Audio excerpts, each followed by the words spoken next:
5 sur 7 matin, bienvenue dans le débat matinal, bienvenue dans le forum de discussion. On revient une fois encore dans ce forum de discussion sur le ministre des Affaires étrangères, désormais Aurélien Agbenonsi, qui entre-temps a perdu le volet coopération de son département, qui est donc redevenu le ministère des Affaires étrangères. C'est à l'issue d'un remaniement technique intervenu en milieu de semaine dernière. C'est le ministre des Finances, Romuald Wadani, déjà monté en grade et devenu ministre d'État, qui a récupéré les attributions de ce secteur. Nous en parlons ce matin donc dans le forum de discussion. Et puis, le président rwandais est attendu vendredi à Cotonou, une visite d'État de Paul Kagame qui devrait marquer une nouvelle étape dans les relations bénino-rwandaises. Depuis quelques années, un pont aérien s'est établi entre Cotonou et Kigali avec Patrice Talon, qui, on le sait, est l'auteur de ce rapprochement de sources dignes de foi. Les dossiers économiques et militaires seront au cœur de ce déplacement de celui qui a réussi ce qu'on appelle le miracle rwandais, pays exsangue, vous le savez, et à terre au détour d'un génocide qui a fait plus d'1 million de morts et des milliers de déplacés. C'était en 1994 et qui donc presque 30 ans plus tard figure parmi les nations émergentes du continent. Et on finira au Gabon où les députés et sénateurs réunis en congrès ont adopté à une écrasante majorité la nouvelle constitution révisée. Cette mouture de la loi fondamentale intervient à la suite de la tenue février dernier d'une concertation politique entre la majorité et l'opposition. Le Parlement est allé vite, très vite donc, car les nouvelles dispositions de la Constitution seront appliquées lors des élections générales, c'est-à-dire présidentielles, législatives et locales prévues avant la fin 2023. Et dans les dispositions du nouveau texte, on parle d'harmonisation des mandats, de scrutin à tour unique pour chaque élection et des mandats de 5 ans pour le président de la République et les parlementaires. On verra de plus près les contours du texte, bien sûr. Et pour en parler, Francis Lojatale, analyste politique, bonjour et bienvenue. Bonjour, Eman. Ange Banouin, journaliste, analyste politique, écrivain, bonjour et bienvenue Ange. Bonjour Eman et bonjour téléspectateurs. Et puis Dr Paul-Marie Wessou, théoricien de la gouvernance d'État, bonjour et bienvenue. Bonjour et bonjour aux téléspectateurs. Je voudrais saisir l'occasion pour dire bonne fête à tout le monde par rapport à la résurrection de Jésus-Christ. Merci beaucoup à vous, docteur Paul-Marie Wessoué. Justement, je reste avec vous pour évoquer le tout premier sujet en débat ce matin. Il s'agit de ce remaniement technique, comme on l'a ainsi appelé, intervenu en milieu de semaine, où on apprend que le ministre, ex-ministre des Affaires étrangères de la coopération, devient donc ministre des Affaires étrangères parce qu'il perd un volet important de son département, c'est-à-dire le volet coopération. Comment est-ce que vous recevez cet aggiornamento, je vais le dire ainsi? Oui, bon, il faut dire que moi, j'ai toujours considéré les remaniements comme un domaine entre griffes privé du chef de l'État. C'est lui qui décide, c'est lui qui sait où il veut conduire la barque et comment conduire la barque là où il veut aller, du point de vue de l'exécutif, bien sûr. Maintenant, le portefeuille de coopération qui était dans le ministère des Affaires étrangères, passé au ministère des Finances.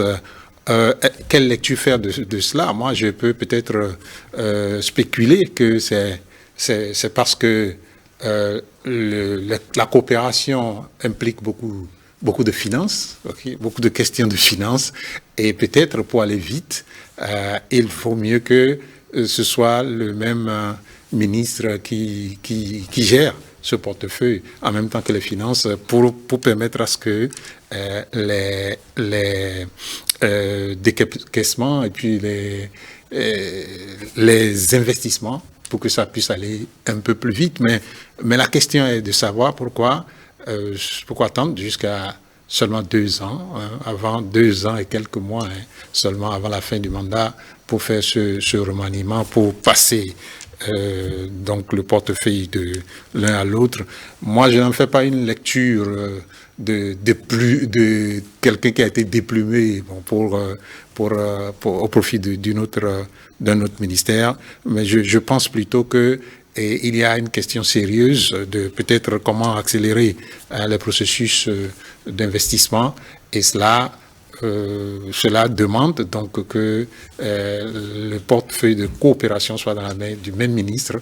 En ce moment, lorsque les investisseurs rencontrent le ministre, ils rencontrent à la fois celui qui va se charger des questions financières et des questions de coopération. D'accord. Alors, Francis Elo, j'ai attardé de l'avis donc des spécialistes des questions donc de diplomatie, de relations internationales.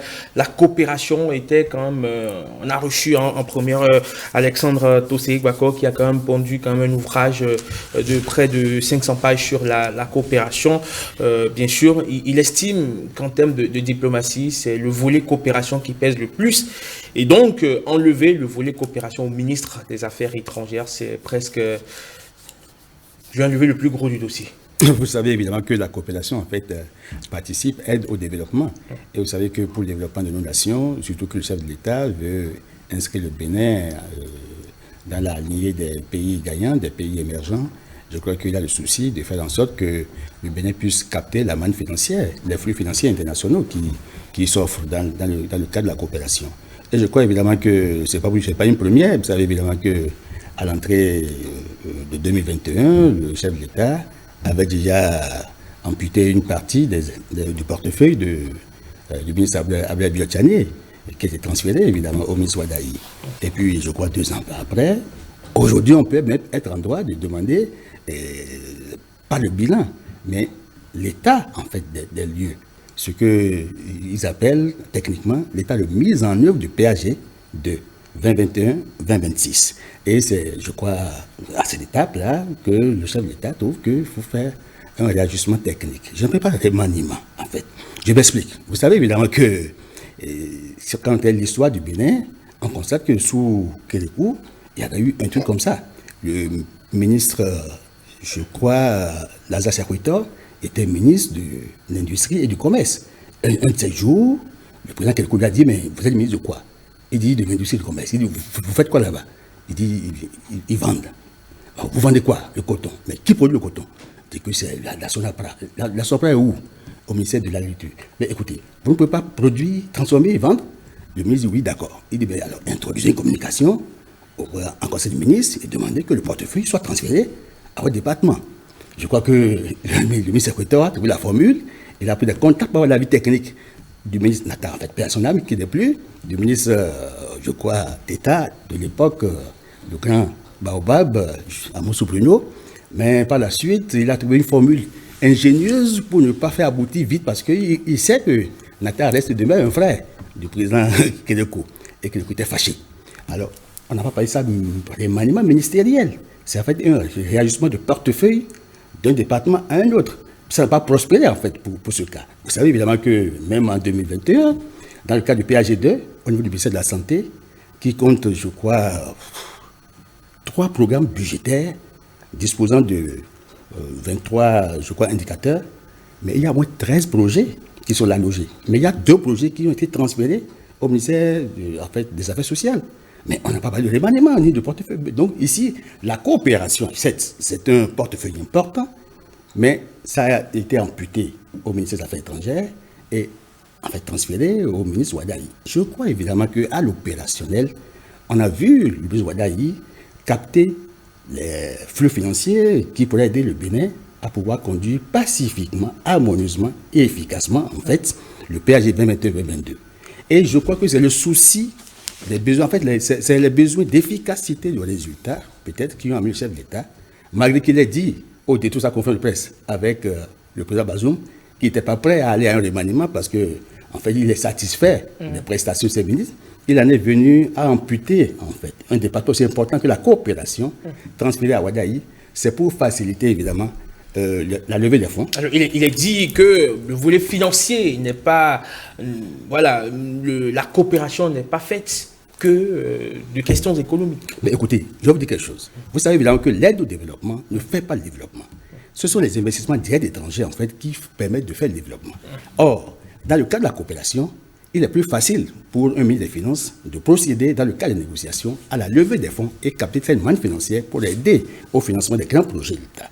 Donc, je crois que c'est pour les besoins d'efficacité du résultat que le chef d'État a senti le besoin de transférer ce département afin de donner la possibilité au ministre Ouadaï d'aller plus vite. Et il est vrai qu'au niveau du ministère des Affaires étrangères, j'avais regretté. Je crois qu'il y a encore quelques jours, je vous ai dit ici que quand le président disait le ministre Ouadaï était satisfait, il a souri, et qu'il y avait quand même des problèmes au niveau de son département et que je le veux à la hauteur de la tâche. Mais de ça, ce qui m'a étonné, écoutez, il est rentré la veille de la mesure. En temps, il a été décoré, distingué. Alors qu'il soit distingué, qu'il ait reçu la plus haute distinction, en fait, dans le système français, qu'il soit revenu et qu'on lui ampute un département.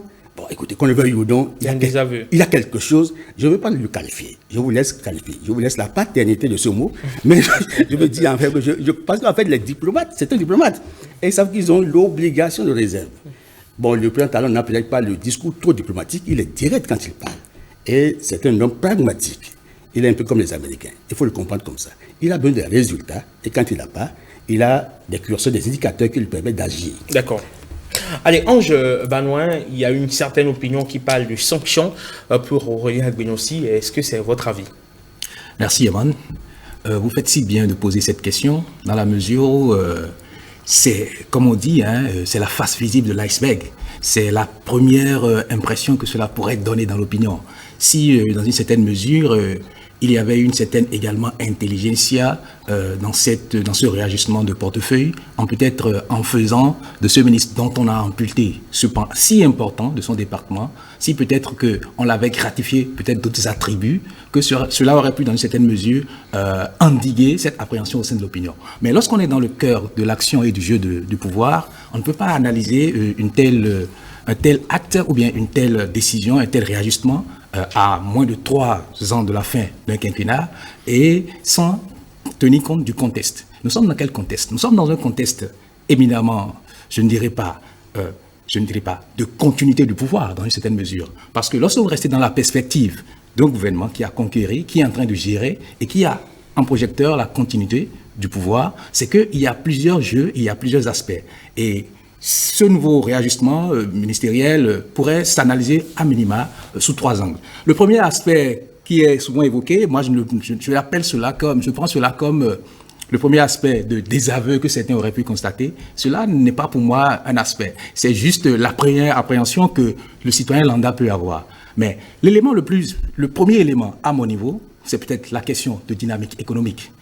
Et mieux, lorsqu'on sait qu'aujourd'hui la coopération au-delà de l'aspect économique, a été présenté depuis 2016 par le gouvernement Talon comme je ne dirais pas un moteur de développement économique. Et je pense, et même sur la base des éléments que moi j'ai pu observer et sur les retours, les échos que j'ai eu même du ministre Agbenonssi, c'est que le chef de l'État a voulu, en créant ce département ministériel, que nous savons tous, la plupart du temps sous les cieux, on dit ministère des Affaires étrangères, mais toujours est-il que sous ce ministère, le volet coopération est le plus prépondérant.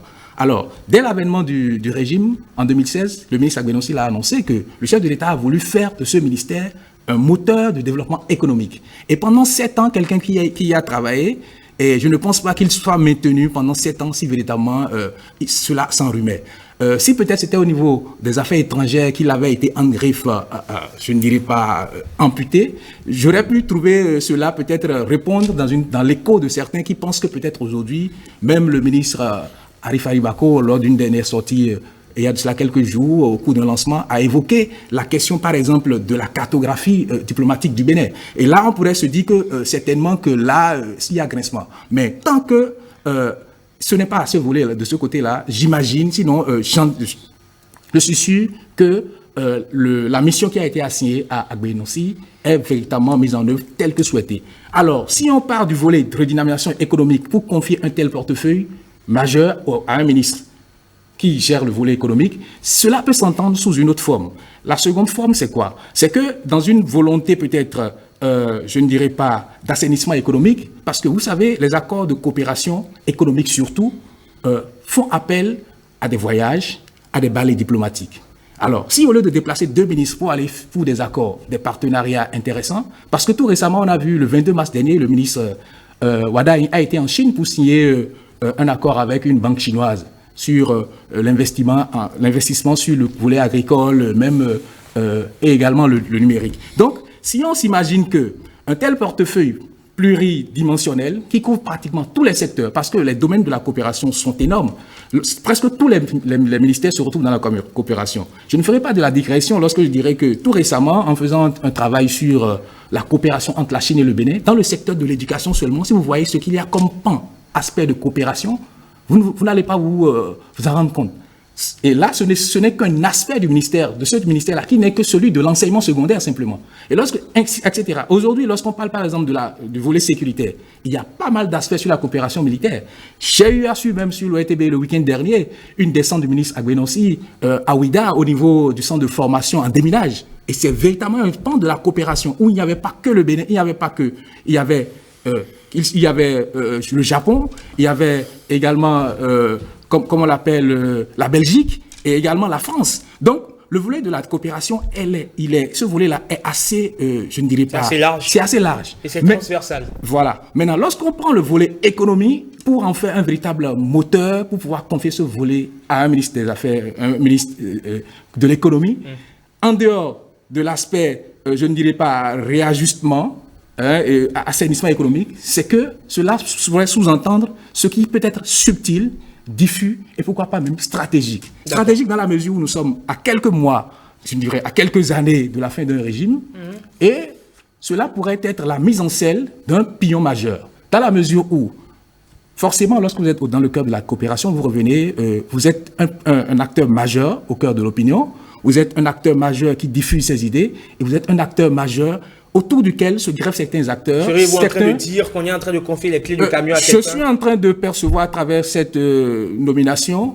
qu'on est en train de mettre en scène, ce renforcement. Mettre en scène un joker qui n'est pas forcément, parce que dans le jeu politique c'est aussi ça, qui n'est pas forcément l'un des plus importants, mais qui aura un rôle majeur à jouer, soit celui de maintenir, de faire tourner autour de lui à travers ses sorties, à travers ses prises à travers ses idées, parce que vous savez, un ministre qui revient au cœur, il a été fait ministre d'État à la suite du nouveau quinquennat, et après maintenant ces législatives, on s'attendait peut-être à voir des lauriers dressés à d'autres, et on lui envoie encore un autre pan d'un ministère qui le remet encore de plein pied au cœur de l'action. Ça le rend forcément super ministre, et ça va être de lui l'épicentre qui peut être également l'arbre qui peut cacher la forêt. Parce que ça peut bien le mettre en avant, tout comme ça peut permettre qu'il soit en avant pour permettre aussi à d'autres de pouvoir évoluer. D'accord. Voilà. Alors, Dr Paul-Marie Ouessou, justement, ce pan-là, ce volet-là de Romuald Wardani, qui, à l'occasion donc du nouveau quinquennat du président Patrice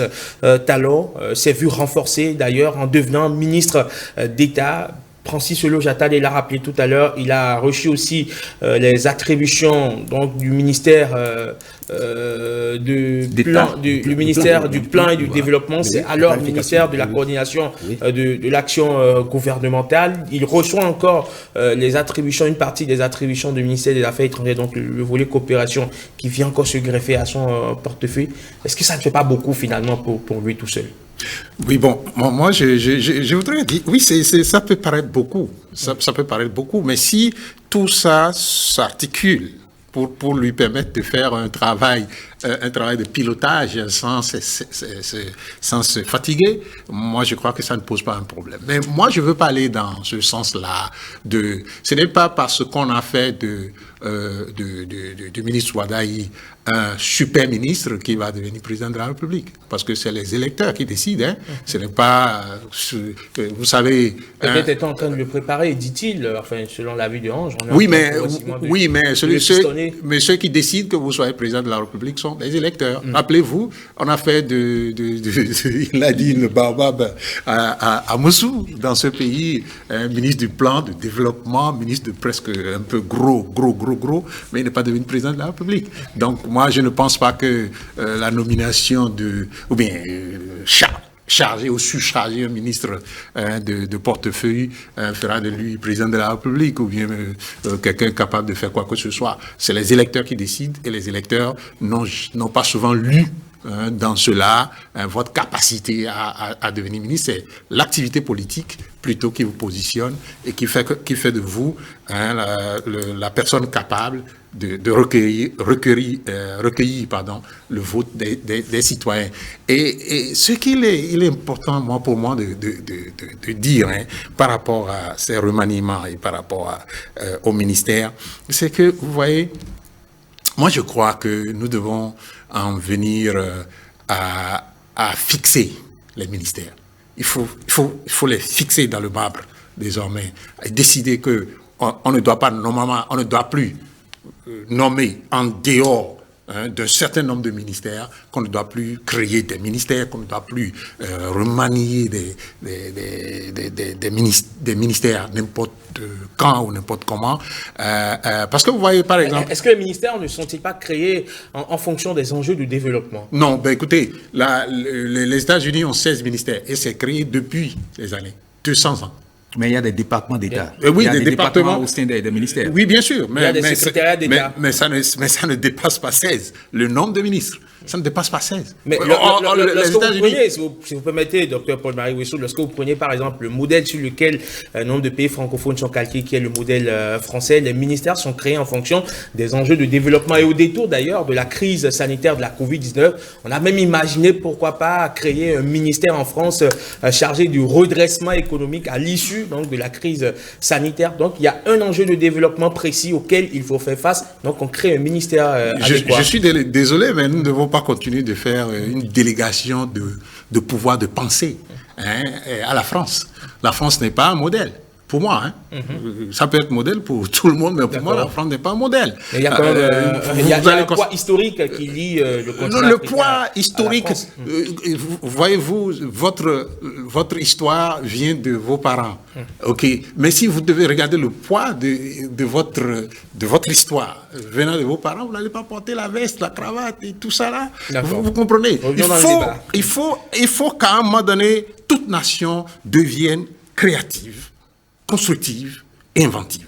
C'est ça la question. Et ce n'est pas en disant tout le temps nous sommes collés à la France, on copie la France. Ce n'est pas ça qui va nous développer. Parce que moi, comme je l'ai dit, j'ai souvent dit ici que j'entends souvent le mot développement, mais on n'y est pas. On n'y est pas. Ben, tout à l'heure, j'ai entendu quelqu'un dire, oui, mais écoutez, le Sénégal, si je ne m'enterrais qu'à ce discours, moi, je dirais que le Sénégal est devenu un paradis. Le Sénégal n'est pas développé. Le Sénégal n'est pas un pays développé. D'accord. Donc, ce n'est pas ça, non, c'est dire,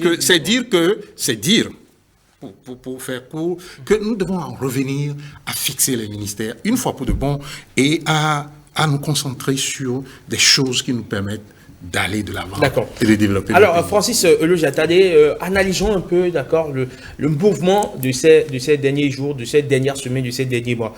Le président de la République, Patrice Talon, reçoit au palais de la Marina Mohamed Bazoum, président du Niger. Il déclare à l'issue, donc au détour, j'allais dire, d'une conférence de presse que les principaux chevaliers donc de sa dynamique vont rester. Donc, en gros, on ne change pas une équipe qui gagne. Le ministre Aurélien Agbenonsi est fait chevalier en France, une distinction importante, honorifique, importantissime pour lui. Au détour de ça, on le décharge d'une partie importante, sinon prépondérante, de son ministère.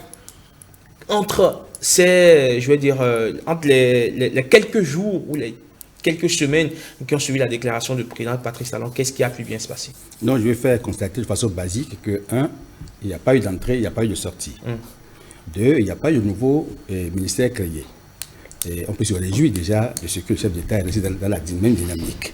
Et je voulais dire, évidemment, vous permettrez, avant de boucler la réflexion, à dire à Dr Ouessou qu'en fait, on doit se réjouir de la façon dont la taille de l'équipe gouvernementale est maîtrisée, plus ou moins.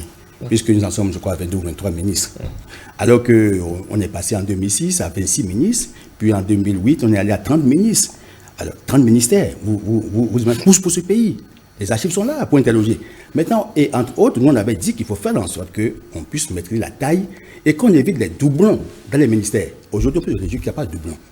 Il y avait plusieurs, même s'il y a des portefeuilles qui sont transversaux au niveau des ministères, sous Boni Yahi, il y avait tellement de doublons qu'on se demandait, mais est-ce que ce n'est pas des bis repetita? Bon, aujourd'hui, on peut se réjouir qu'il y a une clarté, une transparence et il y a une dynamique qui est en cours qu'il faut saluer. Parce que maîtriser la taille des ministères, c'est maîtriser le budget aussi de l'État. Alors maintenant, ici, il faut dire que le portefeuille dont on parle, C'est que la coopération, en fait. C'est pourquoi je dis qu'il n'y a pas remaniement ministériel, il n'y a qu'un réajustement de l'AOF. En fait, c'est les attributions. Parce qu'on a pris une partie du portefeuille qu'on a transféré pour renforcer, en fait, une compétence. Parce qu'on veut un résultat. Je crois que le chef de l'État, vous et moi ne sommes pas dans l'économie, en fait, de tout ce qui a pu se passer pour qu'il en vienne à amputer ce département. Mais je sais que c'est le souci de résultat quand on voit son mode opératoire. Il a besoin, évidemment, d'avoir des résultats. Surtout que la question du financement du PAG 2021-2026 est une question importante. Vous avez vu que nous sommes allés plus vite lorsqu'il s'est agi du premier PAG. Mais cette fois-ci, on a le sentiment qu'il y a un peu une torpeur et on n'a pas vu le même dynamisme qu'on a vu au niveau du premier, même s'il y a eu 2 ans perdus avant que les grands œuvres ne puissent apparaître. Mais cette fois-ci, il y a un peu comme une léthargie qui dépasse son nom. Or, il faut bien qu'il ait les ressources qu'il faut pour accompagner la dynamique qui est en cours. Même si nous aimons le chef de l'État, on doit pouvoir lui dire la vérité à des moments donnés. Bon, maintenant, j'ai dit, il n'y a pas de remaniement ministériel. Il y a un réajustement technique. Et il faut que les gens, parce que l'article 54, en fait, lui permet de faire un remaniement. Il n'y a pas de sortie, il n'y a pas eu de dénomination changée au niveau des ministères, même si on dit affaires étrangères. Ben, écoutez, Alif Ali Bako, pour l'envoyer à Banoué, a été ministre des Affaires étrangères et de la coopération. Et on connaît bien son amour immodéré pour le pouvoir. Il avait été un candidat au présidentiel en 2016, mais il n'est pas devenu président. Donc, ce n'est pas le fait de renforcer les portefeuilles au niveau d'un ministre et le fait de lui-même un super ministre qui lui ouvre le boulevard de la présidence. Ce fauteuil, c'est même Dieu qui donne. On peut tout faire, c'est Dieu qui donne. Si vous voyez le contexte dans lequel même le chef d'État Patrice Talon est venu, c'est sur fond d'une autorité presque négative, puisqu'on l'a affublé de tout. Et vous avez vu sa réaction sur les filles. Canula, canula, canula. Alors on a compris qu'évidemment il y avait un problème, puisque quelqu'un voulait qu'il mette ses fonds et son agenda, en fait, ses contacts au service pour qu'il ait un troisième mandat. Et il a contré ça. Mais je ne vais pas revenir sur l'histoire. Je veux en fait faire constater que le chef de l'État, à l'occasion de sa conférence de presse tenue avec Bazoum, a dit au détour d'une question qu'on lui a posée, je crois que ça doit être un de nos frères, Patindé, qui lui a demandé s'il n'y a pas un remaniement qui est en cours. À la suite de Marcel, qui a demandé si le port de... Le pétrole du Niger, n'est-il pas aussi celui du Bénin. Bon, alors j'ai suivi les 2 questions se sont presque suivies, et le chef de l'État, en fait, dans son style habituel, a dit non, mais écoutez, un remaniement, non, parce que là, actuellement, il n'y a même pas pensé, et il n'y a pas d'entrée. Et ceux qui veulent venir, mais ils ont encore à attendre que les chevaliers vont toujours continuer. Et j'ai salué, évidemment, le sacrifice qu'ils ont dû faire. Maintenant, s'il en vient à prendre un portefeuille parce qu'il estime qu'il a des soucis, il a peut-être des soucis qu'il ne peut pas partager avec vous, mais il sait qu'il a des pions, puisqu'il déplace les pions, et il sait que dans son équipe, enfin, un manager c'est quoi? Dans l'équipe, il y a quelqu'un qui peut accomplir au mieux. Et dites-vous que dans la coopération, il y a des retours qui viennent au chef de l'État par rapport à chaque ministre. Je ne sais pas si Agbenossi a mis le cap sur 2026. Je n'en sais absolument rien. Je ne veux pas lui prêter des intentions. Peut-être qu'il travaille pour la succession. Et peut-être que, bon, on veut le fragiliser pour qu'il n'y aille pas, parce que ce n'est pas lui qui est qualifié pour. Peut-être aussi que Ouadaï, du fait de son dynamisme, parce qu'il a beaucoup œuvré à l'international pour que nous puissions avoir les ressources, dans le cadre de la mobilisation des ressources, dans le cadre de l'assainissement, du cadre macroéconomique, dans le cadre de la gestion efficiente de la dette, et puis dans le cadre évidemment de la conduite des grands projets, on peut se réjouir de ce que c'est un jeune ministre, mais qui a du talent. Et on peut ne pas l'aimer, mais il faut quand même reconnaître qu'il a du talent, qu'il faut saluer. Et je ne suis pas du tout gêné qu'il ait pu, je crois, de la planification à Blaise Biotchani, il a pris maintenant la coopération à Benossi. Ajouter à l'économie, aux finances. Bon, et puis ministre d'État, je crois que c'est un jeune qui a de l'énergie et quand quelqu'un a du talent, il faut le faire travailler. Donc je n'ai rien contre du tout, le chef de l'État n'a pas encore trahi. C'est s'il faisait un remaniement si tôt, qu'on va lui dire, mais c'est quoi, est-il devenu amnésique? Mais il a pourtant dit qu'il va prendre du temps et qu'il n'est pas encore prêt. Ça peut venir peut-être dans 1 an, ça peut venir dans 6 mois, mais on serait surpris que ce soit venu en quelque part. C'est le 13 mars, en fait, qu'il a tenu sa conférence de presse. Du 13 mars au 5 avril. Parce que, écoutez... Il y a à peine 3 semaines. Mais oui, voilà, donc ce serait étonnant. D'accord, très bien. Calcul arithmétique obligé. On va boucler donc sur ce sujet lié à ce que vous appelez réajustement technique, d'aucuns l'ont appelé remaniement technique aussi. En tout cas, chacun a le lexique, emploie le lexique qu'il veut pour désigner. Ce qui est sûr, cette nouvelle donne intervenue dans le gouvernement du président Patrice Talon, à savoir justement Aurélien Agbenossi, qui perd le volet coopération de la diplomatie béninoise. Il devra se cantonner désormais aux affaires étrangères, bien sûr. Allez, messieurs, on en vient à présent au deuxième sujet. Il s'agit bien sûr de la visite annoncée du président rwandais Paul Kagame, qui est attendu en Banouin vendredi prochain au Bénin. On connaît le rapprochement qu'il y a entre le président Patrice Talon et celui rwandais Paul Kagame. C'est bien, je vais dire, presque l'aboutissement d'une coopération, d'une dynamique installée depuis 2016. Merci, Eman. Pour en venir, avant d'en venir à votre sujet. Non, surtout pas. Au fait, nous sommes à la télé. Et nous ne pouvons pas parler de certains sujets sans évoquer ce qui est dit de façon officielle. Le secrétariat général du gouvernement parle de remaniement. Donc, qu'on s'en tienne à technique ou réagissement, là n'est plus le problème. La question est déjà vidée par le secrétariat général qui parle de remaniement. Et maintenant, pour ne pas faire de la digression, lorsqu'on parle également de cadrer le nombre de portefeuilles ministériels... Si vous permettez... je vais en venir, je suis en train d'en venir. Ça se suit. Le sujet est bouclé. Oui, ça se suit. J'ai fait la conclusion du premier sujet. Je n'en conviens pas. Fixons-nous sur le deuxième sujet qui est bien sûr... Oui, en effet, parce qu'aujourd'hui, nous avons quand même... Parce que nous savons que les directions ne fonctionnent pas comme les ministères. Mais pour pallier à cela, en fixant dans le marbre 23 ministères, nous avons aujourd'hui des agences. C'est pour dire quoi? C'est en fonction de la dynamique chercher que les chefs d'État fixent ou ne fixent pas et déploient ou ne déploient pas des directions ou des agences. Et maintenant, pour en venir au dernier aspect sur la question de perspective, vous n'êtes pas sans savoir que... je vais en venir parce que ça suit la coopération. Je vais devoir prendre l'avis. Ça suit. Je vais devoir prendre l'avis du docteur Paul. Oui, on a bouclé le premier sujet. Je suis en train d'en venir. Tout récemment, on a vu l'avènement de certains chefs d'État et certaines autorités au Bénin. Et pour les accueillir à l'aéroport, dans une vision, dans une logique de briser en griffe le mythe d'un chef d'État qui va à l'aéroport pour accueillir ses homologues ou bien des personnalités, on a vu des ministres qui ont été déployés. Mais parmi ces ministres, il y a toujours eu Wadaïn qui était à côté de Agbenossi.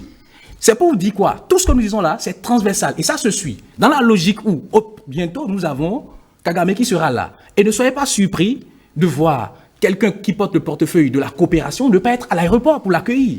Et c'est là que je dis que tout ce que nous disons là se suit, c'est une logique. Et c'est également dans une dynamique. Dans la mesure où, depuis lors, on a toujours vu Wadaïn à côté de Agbenossi. Même si les deux ministères de façon tacite, ne se mélange pas, il y a une continuité. Parce qu'on ne pouvait pas parler de dynamique, de coopération économique sans parler du ministère des Affaires des Finances et de l'Économie. Donc, parlant de cette visite que j'étais en train d'annoncer en parlant de la posture... J'ai pris 3 minutes pour évoquer le sujet précédent. Non, pas le sujet précédent. Ça fait 3 minutes en moins. Ça fait 3 minutes en moins pour le sujet. Là, c'est vous qui freinez mon élan sur mon développement. Et là, maintenant, avec la venue de Kagame, vous savez déjà que le Bénin, depuis 2016, a un nouveau élan de partenariat avec le Rwanda, vu comme certains, comme le modèle en griffe du gouvernement actuel, et pour d'autres, comme, je ne dirais pas, un autre aspect qui pourrait être des éléments, je ne dirais pas, qui pourrait faire, comme on dit, pousser des cheveux, tresser des cheveux pour certains. Donc, cette coopération annoncée à Koyakri depuis fort longtemps a été déjà, je ne dirais pas annoncée comme devant renforcer non seulement le volet de coopération militaire, qu'il vous souvienne qu'avec les récentes attaques terroristes, le Bénin et le Rwanda, comme d'autres pays, sont rentrés dans des conciliabules pour pouvoir voir quels pourraient être les accords de coopération militaire pour pouvoir endiguer ce phénomène-là. Et mieux au-delà, il y a également cet aspect officiellement avancé, qui est celui également d'une flotte aérienne dont le Bénin voulait également mettre en œuvre dans la sous-région et qui serait l'un des éléments clés de pourparlers entre le Bénin et le Rwanda. Ça, c'est de façon officielle. Maintenant, sur l'aspect officiel, on pourra en venir lorsque peut-être on abordera véritablement les points saillants ou bien on aura les retombées à proprement parler de cette rencontre-là. D'accord. Alors, docteur Paul-Marie Ouessou, est-ce que vous pensez que cette visite donc, du président rwandais, en tout cas qui est attendue à Cotonou vendredi prochain, vient comme presque acter cette nouvelle dynamique du Bénin qui, voilà, ou ce pont aérien qui s'est établi entre Cotonou et Kigali? Oui, bon, je ne sais pas si... je ne sais vraiment pas comment l'apprécier parce que vous savez, depuis le début du mandat du président Talon, on nous a vendu un peu le modèle rwandais. Le modèle rwandais, c'est le meilleur sur le continent. On nous a dit ça. En termes de réussite économique. En termes de réussite économique. Mais vous savez que ce modèle est venu à bout de souffle. Et que de plus en plus, ce modèle va être dépassé. Et donc, moi... Qu'appelez-vous à bout de souffle? Bien. Le modèle rwandais, vous savez, s'appuie sur un certain nombre de données. Okay? Qui sont les données d'abord de la Banque mondiale, FMI, Banque mondiale et autres, puis ensuite sur le fait que le Rwanda dépend énormément du Congo. De la République démocratique du Congo, en termes économiques, si vous voulez bien que nous parlons d'économie. Alors, le modèle en tant que tel qui a été vendu, puis c'est un modèle vendu par la Banque mondiale, les FMI et autres, exactement comme le modèle ivoirien, sous Houphouët-Boigny. Vous savez que ce modèle a été vendu aussi pendant longtemps, mais ou du moins ce que la Banque mondiale, les FMI, comme je le dis souvent, ne sont que des banques. Okay, ce qu'ils nous vendent. L'institution de Bretton Woods. Oui, mais Bretton Woods, c'est juste un village ou une ville, hein, comme on dirait l'institution de Cotonou. Mais donc, ce que ces institutions nous vendent comme modèle a ses limites. À ses limites, et de plus en plus, on constate ses limites. Et si nous restons dans le couloir de ces schémas qu'ils nous proposent, c'est que nous arrivons toujours à un niveau où notre développement est bloqué, on ne peut plus aller de l'avant, et on est dans un recommencement perpétuel. Et le Rwanda est quand même, je vais dire, présenté aujourd'hui comme l'une des nations les plus prospères du continent, avec une belle marge de progression, notamment sur tout ce qui concerne aujourd'hui le numérique et les perspectives d'avenir. De plus en plus de start-up naissent dans ce pays-là, et ce pays fait, je vais dire, beaucoup de progrès, notamment sur le plan informatique, sur le plan du numérique. Mais le mot est lâché, présenter, parce que ce qu'on présente et ce qui est la réalité, il y a toujours une marge. D'accord, okay. On comprend votre scepticisme. Oui, moi, le modèle rwandais ne me met pas beaucoup. Maintenant, ça n'empêche pas que le régime du Bénin ait de la coopération avec le modèle rwandais. Ce qui restera du modèle rwandais, moi je crois, d'ici là, c'est le volet militaire. Et c'est ça, surtout, je crois, qui fera l'objet des échanges entre le Bénin et le Rwanda. Mais moi, le modèle rwandais n'est pas, pour moi, comme je l'ai dit tout à l'heure, tout pays doit pouvoir être créatif, inventif et aller de l'avant avec des moyens qui lui sont propres pour créer un modèle. D'accord. Allez, on parle aujourd'hui d'une coopération économique annoncée. On parle, Ange, dans son propos, l'a rappelé, le chef de l'État ambitionne justement s'investir dans le monde aérien, en l'occurrence en mettant en place une compagnie aérienne comme Rwandais, par exemple, qui dessert aujourd'hui Cotonou. Depuis l'avènement du président Patrice Talon, le chef de l'État veut concurrencer quand même aujourd'hui le secteur aéroportuaire dans la sous-région ouest africaine, et évidemment en s'appuyant sur l'exemple rwandais, entre autres sujets, bien sûr. Donc, je crois qu'il faut féliciter le chef de l'État parce que ça me rappelle un peu le président djiboutien qui veut mettre en place une navette spatiale et a signé un partenariat avec des acteurs chinois pour y arriver. Il faut que nous puissions rêver au-delà de ce que nous vivons aujourd'hui. Et je crois que le modèle du Rwanda demeure un modèle qui séduit. Je crois que le chef de l'État, il est assez admiratif, en fait, du modèle rwandais. Et il faut l'avouer, parce que ça donne des clientèles rassurants. Et vous savez que les indicateurs, là, qu'on le veuille ou non, parce qu'on peut les partager ou non, mais j'avais des griefs il y a encore quelques années contre le Fonds monétaire et la Banque mondiale, qui sont les institutions catalysatrices des financements des PTF. Parce qu'à travers les programmes tels que le PASS, j'ai trouvé que partout où passait le PASS, le peuple trépassait. Parce que ce modèle ne permettait pas de donner en fait une vitalité au social. Or, les filets sociaux sont importants. Il n'y a pas que la rentabilité économique simplement. Aujourd'hui, je crois qu'à travers les interventions, parce qu'au niveau de la banque, il y a plusieurs programmes. Et on peut se réjouir de ce qu'à travers les interventions, la banque finance en fait le développement et accompagne les États. En cela, je crois que quand on dit que le modèle rwandais est calqué sur le Fonds monétaire, sur la Banque mondiale, ce n'est pas convaincant. Bon, maintenant, le Rwanda reste avec le Bénin. Je crois qu'en août 2016, le chef de l'État a rendu une visite officielle à Paul Kagame. Et je crois que Kagame n'est pas encore venu au Bénin. C'est sa première visite. Et je crois que depuis un moment, il y a un peu comme une coopération entre les deux nations. Vous avez évoqué le volet aéroportuaire. Je crois qu'il faut saluer, ils sont très avancés. Il y a aussi le volet militaire parce que, en fait, par rapport, face aux crises terroristes, en fait, qui secouent le Sahel et les États côtiers, le Bénin a commencé par innover. Et dans plusieurs siècles, vous avez vu l'initiative d'Accra, la dernière réunion du 22 novembre 2022, où on a dit qu'il faut mettre en place une force conjointe. Et puis la dernière réunion, en fait, de la CEDEAO du 4 décembre de 2022, où on a dit qu'il faut mettre en place une force régionale.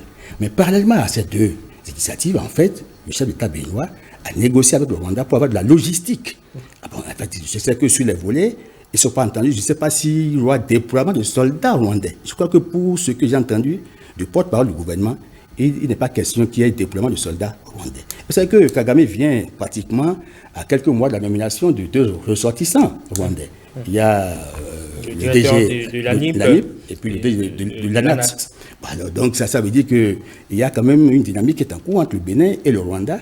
Et sa visite vient consolider, renforcer les liens entre le Bénin et le Rwanda. C'est un partenariat, en fait, sud-sud qu'il faut saluer. Parce que nous avions dit que, en fait, les États africains ne bénéficient pas de la coopération sud-sud qui pourrait permettre, évidemment, de tenir compte du développement, disons, autocentré sur l'Afrique. Parce que là, ce seraient les Africains eux-mêmes qui auraient inventé, en fait, le modèle qu'il leur faut et le type de partenariat qu'il leur faut pour accompagner leur peuple et leurs citoyens.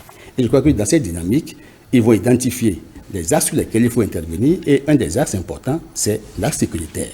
Et je crois que le Rwanda est prêt à apporter de la logistique, en fait, au Bénin.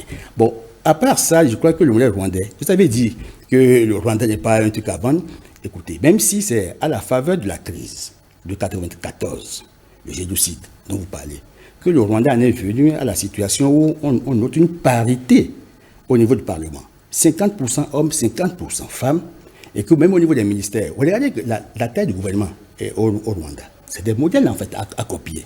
Même s'il y a peut-être quelques critiques qui viennent sur l'aspect des droits de l'homme, mais dans la globalité, le Rwanda reste et demeure un modèle que nous pourrions imiter. Nous avons des efforts à faire. C'est en cela que je trouve qu'il y a peut-être, du point de vue de la finesse du raisonnement, il y a une faiblesse. On peut objecter en fait au docteur Wessou de ne peut-être pas chercher à connaître davantage le modèle rwandais et le mode de fonctionnement de la Banque mondiale et du Fonds monétaire. Aujourd'hui, donc, parce qu'il faut actualiser les données pour comprendre que la dynamique qui est en cours est une dynamique qui favorise l'Afrique. Et j'ai dit, dans le cadre de la première analyse, que ce n'est pas l'aide au développement qui développe les nations, que ce sont les investissements directs étrangers. Alors, si c'est possible déjà qu'entre Africains, nous puissions faire une coopération agissante sud-sud pour avancer, je crois que Allez, Paul, excusez-moi, parce qu'il a quand même interpellé en juste une minute. Truc là. Oui, mais moi je voudrais dire ceci à mon ami Francis.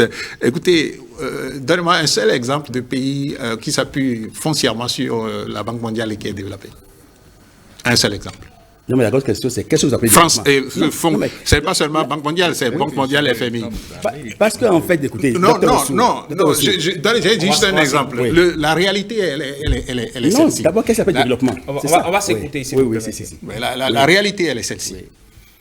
Les pays que moi j'appelle pays développés sont les pays qui ont en main les pilotes de leur propre développement.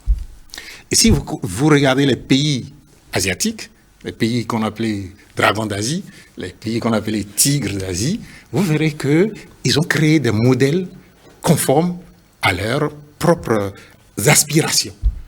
OK? Et la Banque mondiale, le FMI, viennent simplement comme pour dire, voici maintenant de l'argent, vous pouvez faire ce que vous voulez faire. La Banque mondiale, ici, chez nous, on a comme l'impression que l'orientation même du développement nous est donnée par la Banque mondiale. Et si nous ne nous prenons pas en charge pour décaler par rapport à ces orientations qu'on nous donne, je dis la Banque mondiale n'est qu'une banque. D'accord. L'FMI aussi n'est qu'une on n'a banque. pas fait de l'extrapolation, d'accord? Non, ce n'est pas de l'extrapolation. Parce que on est en train de s'écarter un peu du sujet qui nous réunit, dont il est question ce matin, à savoir l'arrivée du Paul Kagame au Bénin. Allez, il faut bien reconnaître que ce n'est pas de l'extrapolation quand on parle de modèle et qu'on parle du Rwanda, parce que c'est comme je l'ai dit, c'est le COP, hein, c'est le COP de ces institutions-là. Et donc, à partir du moment où vous avez ce pays qui est présenté comme modèle et qui vient à nous, il faut bien qu'on regarde le modèle. D'accord. Et ce n'est pas de l'extrapolation. Plus près. Donc, allez, voilà. on va recevoir Maurice Tantan à présent pour faire un tour du web rapide. Paul Kagame arrive à Cotonou vendredi prochain. Qu'attendez-vous de la visite du président rwandais? Voilà, bien sûr, ce que nous avons posé comme question à nos amis internautes. Bonjour Maurice Tantan. Bonjour Eman Amegan, bonjour à tous et bonjour à toutes. La question du jour de ce lundi, vous venez de le rappeler et il faut dire que de la part des internautes, les attentes sont diverses et variées. Il y en a qui ont de grandes attentes, il y en a qui en ont pas du tout. Les sujets évoqués, c'est entre autres le renforcement de la coopération entre les deux pays, c'est-à-dire le Rwanda et le Bénin, notamment sur les plans économiques et militaires. Il y a aussi qui ont évoqué d'autres sujets régionaux comme, disons, les tensions entre la RDC et le Rwanda. Certains souhaitent que le président Patrice Talon puisse en discuter avec son hôte. C'est ce que nous allons voir dans les différents commentaires. On est resté essentiellement sur la page Facebook de 5 sur 7 matin ce lundi et je commence avec Théophile Agbedjiko qui nous écrit: Paul Kagame au Bénin, c'est bien. Nous attendons de lui un renforcement des liens de coopération entre le Bénin et le Rwanda, et ceci dans tous les domaines. Nous espérons également de lui qu'il plaide pour la liberté des détenus politiques, la paix sociale et surtout la gestion politique. Les liens doivent également être renforcés dans le domaine de l'éducation, car le Rwanda est un pays dont le système éducatif est à copier pour ses prouesses sur le plan régional, conclut Théophile Agbedjiko. Maurice Koumassa a également commenté la question du jour en ces termes. Excusez-moi, a également commenté la question du jour en ces termes. L'arrivée du président Paul Kagame à Cotonou résulte de la coopération entre ces deux pays africains, dont l'un, malgré les reproches qu'on peut faire sur la gestion de son chef, a su se donner une place de choix sur le continent. Cette visite est en effet, selon Maurice Koumassa, le signe de la consolidation des liens de coopération entre le Rwanda et le Bénin. Autre commentaire, Guy Lokosu nous écrit: Paul Kagame au Bénin, pour moi, ce n'est rien de spécial. Ce sera exactement comme le passage des présidents des autres pays qui ont pris par ici. Et que cet internaute, rien de nouveau ne sortira de son tête-à-tête avec le président Talon que le renforcement de la relation bilatérale Bénin-Rwanda. Le Rwanda, écrit-il encore, est comme le Bénin. Donc, mis à part la parole, je ne crois pas qu'il y aura d'autres apports, notamment financiers, qui pourraient réjouir la population béninoise. Moïse Assoclé nous dit, pour moi, la visite de Paul Kagame au Bénin est une très bonne chose. De cette visite, nous attendons tout simplement le renforcement des relations qui existent déjà entre nos deux pays, surtout sur les plans militaires et économique. Encore deux commentaires, Herman Amegan, si vous permettez.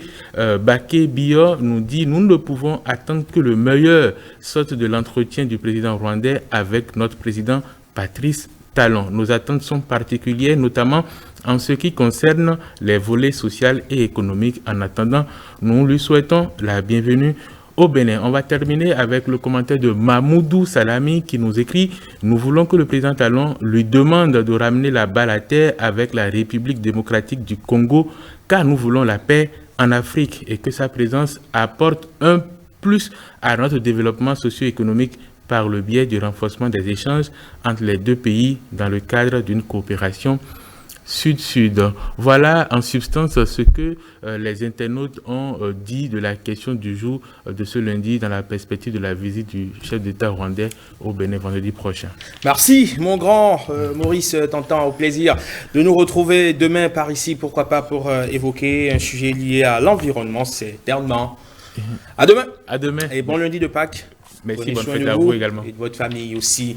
C'est que sur cette matin, on en vient à présent au dernier sujet en débat. Il s'agit bien sûr de la révision constitutionnelle au Gabon. Ange Banouin, la révision constitutionnelle est actée au Gabon depuis donc le jeudi 6 avril dernier avec 178 voix pour, 8 contre et 12 abstentions, soit un taux de 86%. Elle a été donc adoptée par le Parlement en congrès sur convocation du président de la République Ali Bongo Ondimba, représenté donc lors des travaux par le Premier ministre Alain-Claude Billy Binzé. Et pour cette nouvelle constitution qui intervient après celle de 2018, ce sera donc la 8e depuis la fin du monopartisme au Gabon en 1991. Et ce sont les articles 4, 9, 10, 11, 15 et 111 qui ont été modifiés ce 6 avril. Eh bien, vous savez que, comme je ne dirais pas coutume de le dire, il faudrait que l'intellectuel africain fasse de plus en plus preuve d'honnêteté. Et vous aurez pu constater que la plupart des pays occidentaux qui se soient développés, c'est en étant intellectuellement crédibles, qui passent par l'honnêteté scientifique, et mieux en étant redevables à l'endroit des populations. On ne peut pas continuer en Afrique de jouer avec le feu et penser que nous allons nous sortir de l'ornière. On ne peut pas continuer en Afrique de penser que c'est en jouant sur le nombre de mandats, en jouant sur les réformes constitutionnelles que nous allons propulser le développement. Le développement, ce n'est pas une question de constitution. Et curieusement, j'ai eu à entendre ce matin une question où on parle de PTF, on parle de FMI, de Bretton Woods, etc. Mais beaucoup ne se sont pas demandé pourquoi est-ce que nous avons les ODD. Avant les ODD, on avait eu les OMD. Parce qu'en réalité, la plupart du développement projeté par nos États ne sont arrimés finalement que par rapport à ces visions que nous projettent ces institutions. Parce que, quelque part, ces derniers ont compris que les programmes de développement politique, en réalité, sous nos cieux, ne sont pas mis en perspective.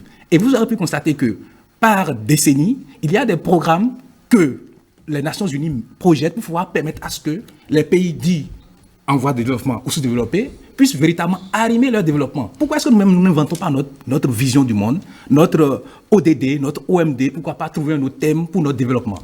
Ce que vous faites avec moi ce matin, c'est pas gentil. Non, je ne m'adresse pas à la question. On est un lundi de Pâques et vous me malmenez, mais littéralement. Vous me malmenez, mais littéralement, parce qu'on a bouclé le sujet sur l'arrivée et ça fait 2 fois, Ange. Vous permettez, j'ai un peu mal quand même parce que ça fait 2 fois que vous répétez ça sur le plateau et c'est vraiment pas gentil. Le premier sujet, on l'a bouclé, je vous ai laissé faire votre développement. On est en train de parler du Gabon et de la révision constitutionnelle et vous me parlez d'ODD et d'OMD, mon cher Ange Banouin. Mais vous ne voyez pas le lien, c'est franchement, vous ne voyez pas le lien. Je ne vois pas le lien et je vais bien voir le lien. Malheureusement alors que vous n'y voyez pas le lien et c'est là que je dis que l'intellectuel africain doit véritablement faire preuve d'honnêteté. On ne peut pas faire une révision constitutionnelle pour développer un pays. Ce n'est pas la révision constitutionnelle qui développe un pays, mais sur les visions de développement. Et lorsque vous prenez les conclusions de cette révision, il n'y a que 2 aspects en réalité. Il n'y a que les mandats pour vendre ça à l'opinion ont été ajustés de 7 et de 6 à 5 ans. Et le véritable clou, c'est que cette fois-ci, le mandat est illimité à souhait. Et vous vous rendez compte que là, je sois offusqué de parler de développement. Et que j'allie ODD, développement, et puis constitution. D'accord. Parce que la véritable polémique en Afrique, c'est les révisions constitutionnelles opportunistes, et je ne dirais même pas qui véritablement sont sous-jacentes du sous-développement.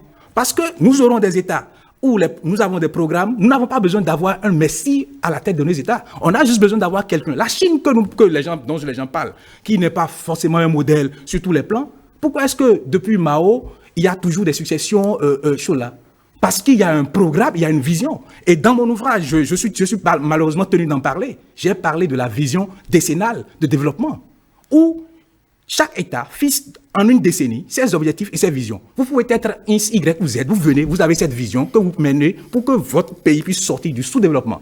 Et j'ai eu malheureusement ou heureusement la chance d'écouter l'ambassadeur des États de la Chine au Bénin qui a parlé de comment est-ce que la Chine a pu sortir. Ce n'est pas un modèle que je suis en train de vendre, mais tout au moins quand on prend le volet de l'alphabétisation, le volet du sous-développement, comment est-ce que la Chine, au départ, était un pays où, lorsqu'on venait sur ce pays continent, il n'y avait pas de travailleurs qualifiés. Mais ils ont fait des projections. Mais qu'est-ce que nous faisons? Chaque année, on vient, on revise des constitutions. Chaque année, on prend un programme de la Banque mondiale, on prend un programme du FMI, et puis on applique, on fait des routes, on construit des aéroports, et on pense qu'on va se développer. Écoutez, il faut que les intellectuels africains soient honnêtes et qu'on mette de côté notre panafricanisme qui ne nous fait que dire que INS est l'adversaire, INS est l'ennemi, INS pille l'Afrique, et mettre en place des projets, des visions propres à l'Afrique pour développer l'Afrique et sortir la jeunesse du sous-développement et pourquoi pas même du terrorisme dont nous parlons. D'accord, très bien. Allez, on en vient au sujet proprement dit, certainement avec vous, docteur Paul-Marie Ouessou. On parle des articles 4, 9, 10, 11, 15 et 111 qui ont été révisés et surtout, ce qui inquiète aujourd'hui le plus grand monde, on parle d'un scrutin à un seul tour. Et il n'y aura même pas de second tour. Le mandat qui est ramené à 5 ans, les alignements de mandat, c'est ce qui a été souhaité.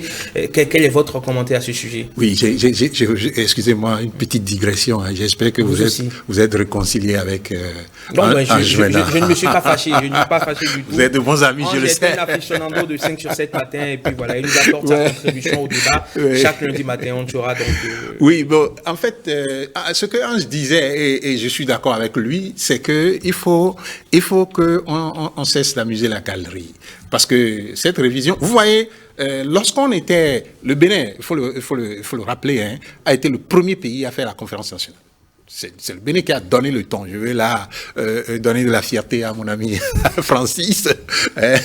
C'est vrai, le Bénin a été le premier. Et les constitutions qu'on avait, la constitution qu'on avait, disons, écrite en ce moment-là, c'était une constitution qui non seulement était contre celui qui est au pouvoir, mais qui créait un espace pour l'avenir. Et si vous regardez la Constitution telle que ça a été adopté, tous les articles qui ont été modifiés, mais il reste un article qui dit quelque part, contrairement à ce que nous on a ici, hein, qui dit quelque part que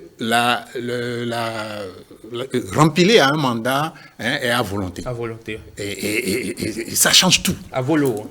Oui, ça change tout. Ça indique que, en fait, la révision a été faite, mais a été taillée sur mesure pour répondre aux besoins de quelqu'un qui a envie de continuer. Qui s'est déjà annoncé candidat d'ailleurs. Voilà, qui a envie de continuer au pouvoir. Et cette façon de changer nos constitutions pour coller aux envies des gens qui sont au pouvoir, ça n'amène nulle part. Et dans quelques mois, dans quelques années, vous allez voir, on va revenir encore sur cette constitution, la réviser, et parce que justement, celui qui est au pouvoir en ce moment aussi voudrait qu'on y mette quelque chose qui réponde à ça. Oui, c'est très important de le dire et de dire que oui, c'est une bonne chose. Ils ont d'ailleurs même fait la révision, le modèle. C'est-à-dire qu'il faut d'abord faire une concertation avec l'opposition pour apaiser les tensions. Quelle opposition?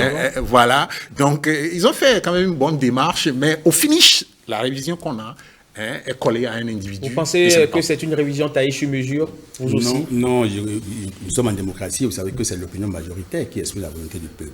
Si la majorité décide que c'est comme ça, en fait, les dirigeants, le peuple n'a que les dirigeants, en fait, qu'ils méritent. Et si le Gabon, vous savez que le Gabon n'a connu que des élections de violence. Vous savez que depuis 1991, depuis que le multipartisme a été acté au Gabon, ils en sont à leur 8e test constitutionnel. Mais écoutez, le Bénin a connu plus. En 60 et 72, je crois, et 77, on a eu près de 8 tests constitutionnels, y compris même le test inappliqué de 68. Bon, c'est maintenant qu'ils commandent l'expérience et eux autres de la valse des constitutions. Or, il se fait évidemment qu'un pays tel que le Tchad et le Gabon avaient des septennats. Et puis le compteur est à tourner ad vitam aeternam. Donc maintenant, le Gabon a décidé d'opérer des réformes. Et c'est à la suite d'une consultation intervenue en février. Et je crois qu'ils ont convenu consensuellement que les mandats seront alignés. Donc, harmonisation des mandats à 5 ans. Celui du président et celui des députés.